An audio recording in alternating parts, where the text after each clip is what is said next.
Assalamu alaikum to all students and viewers. In the previous lecture, we discussed about biological molecules. In biological molecule, we discussed about carbohydrates, protein, lipids, and nucleic acid. Today, our lecture is about chapter number 3, enzymes. आज के इस lecture में हम enzymes को discuss करेंगे. What is enzyme and what is the main function of enzymes in the living organisms? Living organism और living things में enzymes का main function क्या है और enzymes हमारे पास है क्या चीज़ और फिर हम डिस्कस करेंगे टू मॉडल्स को. वन इज लॉक एंड की model and the second one is induce fit hypothesis. और लास्ट में हम एक्टिवेशन एनर्जी को डिस्कस करेंगे एंजाइम्स के बारे में कि हमारे पास एक्टिवेशन एनर्जी क्या है और फिर हम डिस्कस करेंगे ईटा बेस के जो एमसीक्यूज थे उस पर हमारा डिस्कशन होगा. फर्स्ट ऑफ ऑल स्टार्ट लेते हैं व्हाट इज एंजाइम्स. इसके नेम से हम इसका इंडिकेशन करते हैं कि इन मीन इनसाइड जाइम मीन ईस्ट. ये फर्स्ट ऑफ ऑल हमारे पास 1876 में एक साइंटिस्ट ने इनसाइड द ईस्ट डिस्कवर किया था, इसलिए इसको हम कहते हैं enzymes. En mean inside and zyme mean yeast. Inside what is zyme? Zyme mean yeast. यानी ये फर्स्ट ऑफ ऑल एक साइंटिस्ट ने ईस्ट के अंदर डिस्कवर किया था, इसलिए इसको कहते हैं एंजाइम्स. 1876. इसका डिफिनीशन हमारे पास क्या है? Definition of enzymes. Biological catalyst. Biological catalyst which speed up a chemical reaction. Which speed up a chemical reaction.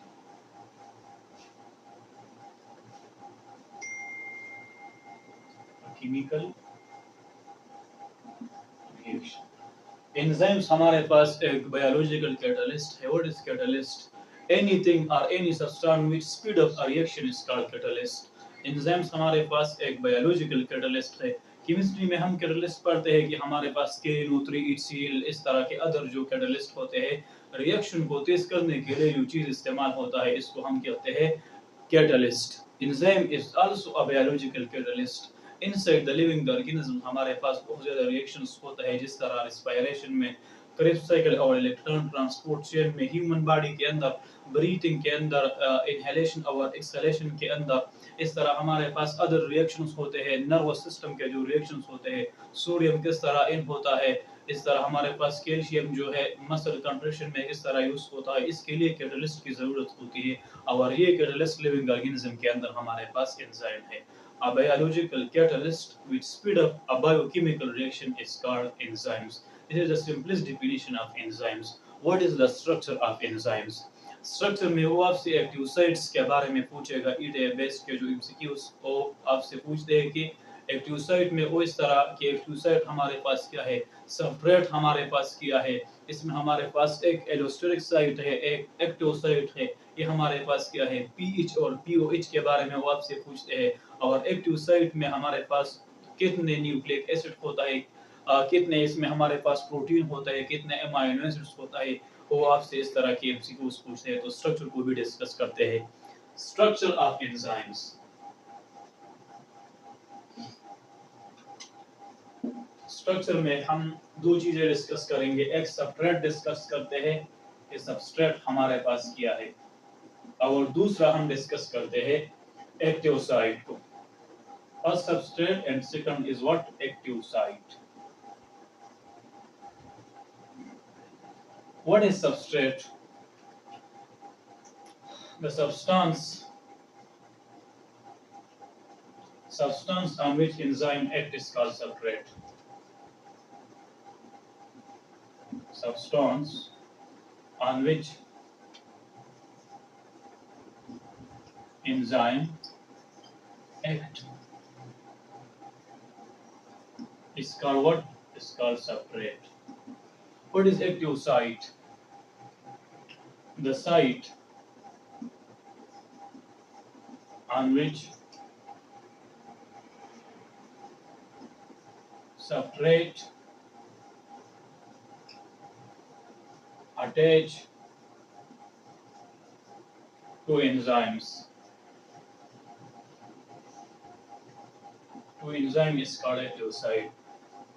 दो स्ट्रक्चर हमारे पास स्ट्रक्चर में दो चीजें हैं, एक है सबस्ट्रेट और दूसरा हमारे पास है active site. What is substrate? Substrate any substance, any chemical or any structure on which enzyme act. Enzyme जिन चीजों पर काम करेगा, जिन चीजों को एक रिएक्शन से दूसरे रिएक्शन को मुंतकिल करना, ये हमारे पास, इसको हम कहते हैं substrate. What is active site? Active site एक ऐसा साइट है एंजाइम्स के अंदर कि इस पर सबस्ट्रेट हमारे पास अटैच होता है. फॉर एग्जांपल, ये हमारे पास एंजाइम्स है, तो इसमें हमारे पास ये एक्टिव साइट है, ये सबस्ट्रेट है. सबस्ट्रेट इस तरह इसमें क्या होगा, अटैच होगा. इसको एंजाइम, इसको active site, and this is called substrate. Active site में हमारे पास कितने अमाइनो एसिड्स है, ये एमसीक्यूज है. 3 to 12 amino acid is present in the active site. 3 to 12 amino acids. 3 to 12 amino acid is present in the active sites. Active site में basically हमारे पास 3 to 12 amino acids होता है. और ये एंजाइम्स का जो पीच होता है, ये इसकी वजह से चेंज होता है, इस अमाइनो एसिड्स की वजह से, क्योंकि प्रोटीन्स और एंजाइम्स के लिए स्पेसिफिक पीच की जरूरत होती है. हमारे पास इस तरह एंजाइम्स होते हैं कि इसके लिए एसिडिक पीच दरकार होता है, कुछ इस तरह होता है कि इसके लिए बेसिक पीच दरकार होता है, कुछ इस तरह होता है कि इसके लिए न्यूट्रल पीच दरकार होता है. इस किस वजह से? इस एक्टिव साइट की वजह से. एक्टिव साइट्स हमारे पास, इस पर अमाइनो एसिड्स मौजूद होता है और इस अमाइनो एसिड के लिए स्पेसिफिक पीच की जरूरत होती है, specific peach. That's why enzyme can change its structure when the pH is changed. अगर आपसे इस तरह का एमसीक्यूज पूछता है कि एंजाइम किस टाइम पर अपना स्ट्रक्चर चेंज करता है, तो इस टाइम पर वो अपना स्ट्रक्चर चेंज करता है जब इसको स्पेसिफिक पीच दरकार होता है और आप वो स्पेसिफिक पीच इसको मुहैया नहीं करते हैं, तो फिर हमारे पास एक्टिव साइट जो है ये चेंज होता है. That's why the structure of enzyme is also changed. This is the simplest structure of enzymes. Models को डिस्कस करते हैं कि एंजाइम्स के बारे में 2 मॉडल्स हम डिस्कस करते हैं कि इस मॉडल में इस साइंटिस्ट ने क्या क्या कहा है. फर्स्ट हमारे पास किया है लॉक एंड की मॉडल. लॉक एंड की मॉडल.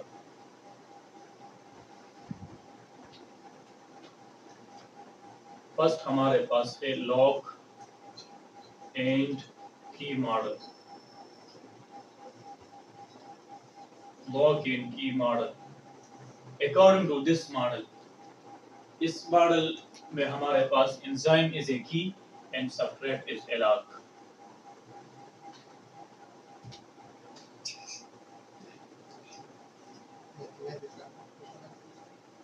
enzyme इसमें हमारे पास की है और substrate क्या है?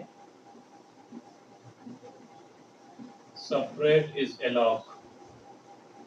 This model is presented by a scientist. Its name is Emil Fischer. Emil Fischer. In 1890. 1890 में एक साइंटिस्ट आया था जिसका नाम था एमिल फिशर और इसने लॉक एंड की मॉडल को डिस्कस किया था. इसने कहा था कि हमारे पास एंजाइम एक स्पेसिफिक की है और सबस्ट्रेट हमारे पास लॉक है, तो एक स्पेसिफिक की एक स्पेसिफिक लॉक को किया करेगा, ओपन करेगा. दैट्स व्हाई द एंजाइम का जो एक्टिव साइट होता है ये हमारे पास रिजिड इन स्ट्रक्चर होता है. Active site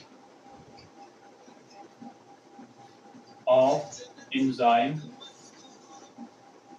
is what is a rigid structure. Active site of enzyme is a rigid structure. It does not change even when the substrate is changed. ये हमारे पास भी ये चेंज नहीं होता है इस मॉडल के मुताबिक, क्योंकि एक स्पेसिफिक लॉक को ओपन करेगा. That's why the active site of enzyme is a rigid structure according to lock and key model. But हमारे पास जो करंट स्टडी है ये इस मॉडल को एक्सेप्ट नहीं करेगा, क्योंकि एंजाइम अपने शेप को, अपने एक्टिव साइट को चेंज करेगा according to what, according to substrate. Substrate के शेप के मुताबिक एक्टिव एंजाइम का जो एक्टिव साइट है वो चेंज होता है. In simple words, what is lock and की model? lock and key model is presented by a scientist. Its name is called Emil Fischer in 1890. According to this model, enzyme is a key and substrate is a lock, and only a specific key can only open a specific lock. That's why एक specific substrate के लिए एक specific enzyme होगा. For example हमारे पास amylase है. Amylase का main function क्या है? कार्बोहाइड्रेट्स का डाइजेशन करना. तो एमाइलेस हमारे पास कार्बोहाइड्रेट्स का डाइजेशन करता है. तो एमाइलेस एक स्पेसिफिक एंजाइम है कार्बोहाइड्रेट्स के डाइजेशन के लिए. इस तरह ना होगा कि एमाइलेस हमारे पास लिपिड्स का डाइजेशन करेगा, क्योंकि इस मॉडल के मुताबिक एक स्पेसिफिक सबस्ट्रेट के लिए एक स्पेसिफिक रिएक्शन के लिए एक स्पेसिफिक एंजाइम्स दरकार होता है. That's why amylase enzyme which convert carbohydrates into other monomers which help in the digestion of carbohydrates. In lipase, the main function of lipase is what? To the destruction and the conversion of lipids into its monomers. That's why enzyme is a key and separate along according to this model. But current study and current theories, current experiments does not support this model.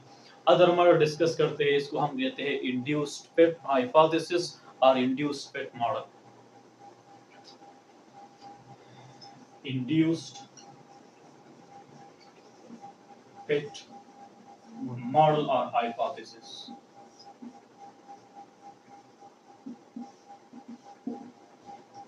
Hypothesis इस तरह होता है कि हमारे पास ये true भी होता है बाज़ औक़ात, और बाज़ औक़ात ये हमारे पास रॉन्ग भी हो सकता है. तो अगर हाइपोथेसिस हमारे पास ट्रू होगा तो वो थ्योरी कन्वर्ट होगा, और थ्योरी के बाद ही हमारे पास लॉ बन जाता है. लेकिन सबसे पहले हाइपोथेसिस को ट्रू करना है. हाइपोथेसिस क्या है? हमारे पास ये ट्रू भी हो सकता है और रॉन्ग भी हो सकता है. इंड्यूस्ड हाइपोथेसिस के मुताबिक ये हमारे पास एक साइंटिस्ट ने पेश किया था. इसका नेम था Koshland. Koshland in what? In 1959. 1959 में एक साइंटिस्ट आया था जिसका नाम था कोशलैंड. इसने इंड्यूस्ड हाइपोथेसिस को किया था, डिस्कवर किया था, क्या प्रेजेंट किया था. इस मॉडल के मुताबिक हमारे पास क्या है? Active site of enzyme change its shape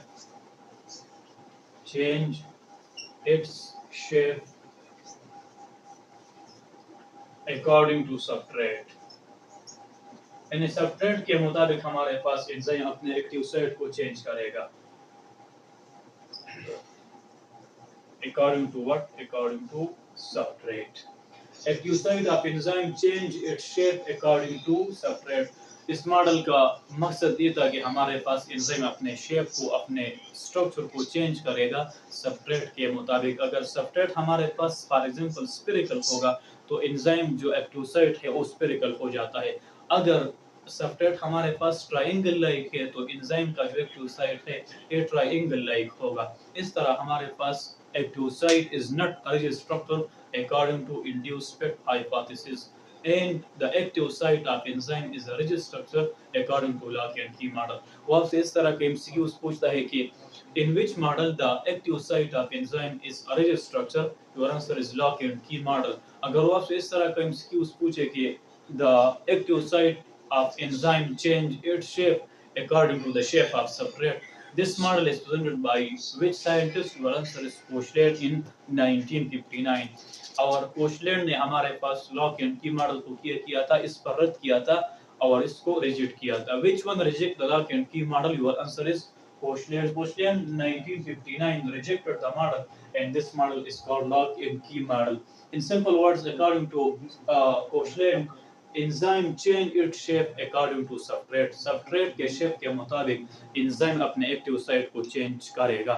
ये हमारे पास टू लॉक एंड की model and the second one is induced pet hypothesis. अगर हम अपने लेक्चर को थोड़ा सा रिकैप करें कि हमने किन किन चीज़ों पर डिस्कशन किया, तो फर्स्ट ऑफ ऑल हमने एंजाइम्स को डिस्कस किया कि हमारे पास एंजाइम्स है क्या चीज़. एंजाइम्स हमारे पास एक बायोलॉजिकल कैटलिस्ट है और इसका स्पेसिफिक फंक्शन क्या है? To speed up a chemical reaction. That is the specific function of enzyme. एक other MCQs और वो ये कि enzymes और हार्मोन में डिफरेंस किया है. Enzyme basically एक्सोक्राइन ग्लैंड से रिलीज होता है, और हार्मोन हमारे पास एंडोक्राइन ग्लैंड से रिलीज होता है। First MCQ, what is exocrine and what is endocrine? Exocrine is basically हमारे पास एक ट्यूब से, एक डक्ट से ये हार्मोन, ये एंजाइम रिलीज होता है, और हमारे पास एंडोक्राइन ग्लैंड में हमारे पास डक्ट नहीं होगा। Exocrine gland is a duct gland while endocrine gland is a ductless gland. That is MCQ. Other MCQs हमारे पास क्या है? Enzymes does not change in the end of reaction. जब रिएक्शन खत्म होता है तो हमारे पास एंजाइम अपने स्पेसिफिक ओरिजिनल शेप में आपको मिल सकता है, लेकिन हार्मोन इस तरह नहीं है। Hormone change its shape, its structure when the reaction is and. जब हमारे पास एक रिएक्शन खत्म होता है तो हार्मोन भी खत्म हो जाता है, लेकिन enzyme in the end of reaction ये खत्म नहीं होता है, ये कांस्टेंट रहेगा। That is the main difference between hormone and enzymes. Enzyme किस वक्त पर काम करेगा और हार्मोन किस वक्त पर काम करेगा? हार्मोन हमारे पास कंटिन्यूसली काम करेगा और फ्यूचर के लिए काम करेगा, और एंजाइम्स हमारे पास प्रेजेंट के लिए। हमारे पास फॉर एग्जांपल एक रिएक्शन है हमारे बॉडी में, फॉर एग्जांपल नर्वस सिस्टम का रिएक्शन है, सोडियम और कैल्शियम का इनिंग और आउटिंग जो है। जब हमारे पास पैरासिम्पैथेटिक सिंपैथेटिक स्टिमुलेट होता है तो ये हमारे पास फ्यूचर के लिए हार्मोन इसमें आ जाता है, लेकिन एंजाइम एट अ टाइम काम करेगा और हार्मोन हमारे पास फ्यूचर के लिए काम करेगा। हार्मोन एंडोक्राइन ग्लैंड से रिलीज होगा। एंडोक्राइन ग्लैंड डक्टलेस ग्लैंड है, यानी हार्मोन हमारे पास प्लाज्मा जो कि ब्लड का एक पार्ट है, ये एक जगह से दूसरी जगह तक मुंतकिल करना और ट्रांसपोर्ट करना, ये हमारे पास ब्लड प्लाज्मा का एक अहम फंक्शन है। फॉर एग्जांपल हाइपोथैलेमस से हमारे पास एक एंजाइम रिलीज होता है जिसका नेम है एडीएच, एंटी डायूरेटिक हार्मोन। ए हाइपोथैलेमस से रिलीज होगा और पिट्यूटरी ग्लैंड के पोस्टीरियर लूप में हमारे पास स्टोर होता है। जब इसका हमारे पास फंक्शन आ जाता है, जब इसका नीड आ जाता है, तो ये किडनी तक ट्रांसपोर्ट करना हाइपोथैलेमस और पिट्यूटरी ग्लैंड से ये ब्लड प्लाज्मा का एक अहम फंक्शन है। और एंजाइम्स में हमारे पास इस तरह नहीं है कि ब्लड प्लाज्मा आ जाता है और एंजाइम इसके साथ अटैच होता है और फिर एक स्पेसिफिक साइट पर ये ट्रांसपोर्ट होगा, इस तरह नहीं होगा। एंजाइम बेसिकली हमारे पास डक्ट के अंदर रिलीज होता है, जिस तरह पेंक्रियाज हमारे पास एंजाइम रिलीज करता है। किस रीजन तक? Duodenum, it is a small and first part of the small intestine, duodenum. Duodenum में ये हमारे पास हेपेटोपेंक्रियाटिक डक्ट है, एक लाइन है, एक हमारे पास एक नाली है जिसको हम कहते हैं हेपेटोपेंक्रियाटिक डक्ट। इस डक्ट तक पेंक्रियाज अपने एंजाइम्स को रिलीज करेगा, एमाइलेज, लाइपेज, ये रिलीज करेगा और ये ड्यूडेनम तक आ जाता है। जब स्टमक से हमारे पास फूड स्मॉल इंटेस्टाइन तक जाता है तो इस जंक्शन में एक जंक्शन होता है जिस ड्यूडेनम और पेंक्रियाज के अंदर, इसको हम कहते हैं हेपेटोपेंक्रियाटिक डक्ट। ये हमारे पास लिवर से भी कनेक्ट है, लेकिन इसको हम फिर डाइजेशन के चैप्टर में डिटेल में डिस्कस करेंगे कि हमारे पास कार्डियक स्फिंक्टर किया है, इलियोसिकल वॉल किया है, पाइलोरिक स्फिंक्टर किया है। इसको हम फिर डिटेल में डाइजेशन के अंदर डिस्कस करेंगे। तो हमारे पास हमारे सिंपल मतलब ये है कि हार्मोन हमारे पास डक्टलेस ग्लैंड रिलीज करेगा और इसका ट्रांसपोर्टेशन ब्लड प्लाज्मा करेगा, और एंजाइम्स हमारे पास डक्ट रिलीज होगा। There is no need to transport enzymes, यानी ब्लड प्लाज्मा इसका कोई रोल नहीं है एंजाइम के ट्रांसपोर्टेशन में। तो ये था आज का हमारा लेक्चर। अगर आपका कोई भी क्वेश्चन है या कोई प्रॉब्लम है, you can ask in the comment section. Thank you.